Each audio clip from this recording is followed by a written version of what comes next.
CPI party ఆవిర్భవించి 99 సంవత్సరాలు పూర్తి చేసుకొని 100వ సంవత్సరాలకు అడుగుపెడుతున్న సందర్భంగా శతవార్షికోత్సవ ప్రారంభ సభను మహబూబాబాద్ జిల్లా కేంద్రంలో నిర్వహిస్తున్నాం. ఈ నేపథ్యంలోనే నాటి తెలంగాణ రైతాంగ సాయుధ పోరాట యోధుడు, మాజీ ఎమ్మెల్యే, ఉమ్మడి జిల్లాకు 20 సంవత్సరాల పాటు జిల్లా కార్యదర్శిగా పనిచేసినటువంటి అమరజీవి తీగల సత్యనారాయణ గారి విగ్రహావిష్కరణ, అదేవిధంగా తెలంగాణ రైతాంగ సాయుధ పోరాట స్ఫూర్తి చిహ్నాన్ని ఈ ప్రారంభ వేడుకల సందర్భంగా ఇక్కడ ఆవిష్కరించేటువంటి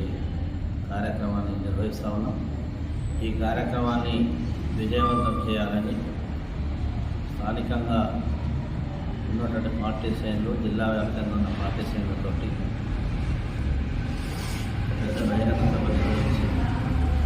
ఈ యొక్క వేడుకలను ప్రారంభం చేసుకుంటాం. ఈ సందర్భంగా జాతీయ రాష్ట్ర నాయకత్వం ఈ యొక్క బహిరంగ సభలో, ఈ ఆవిష్కరణ సభలో పాల్గొనబోతోంది. రాబోయేటువంటి కాలంలో రాబోయే తరానికి తెలంగాణ రైతాంగ సాయుధ పోరాటం జరిగినటువంటి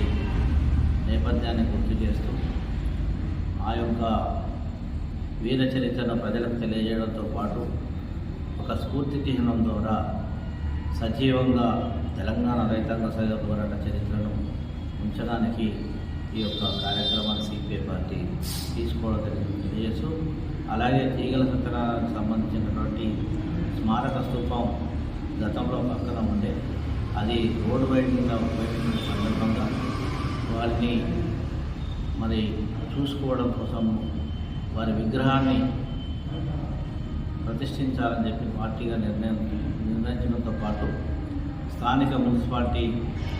పాలకవర్గం వాళ్ళ అనుమతితో, ఎందుకంటే ఇక్కడ స్తూపం తీసేసిన సందర్భంగానే విగ్రహం పెట్టుకోవడానికి అవకాశం ఇవ్వాలని కోరిన ఆనాటి పాలకవర్గం ఆమోదం తెలిపిన నేపథ్యంలో మున్సిపాలిటీ సహకారంతో ఈ యొక్క కార్యక్రమం నిర్వహించమని తెలియజేస్తాం.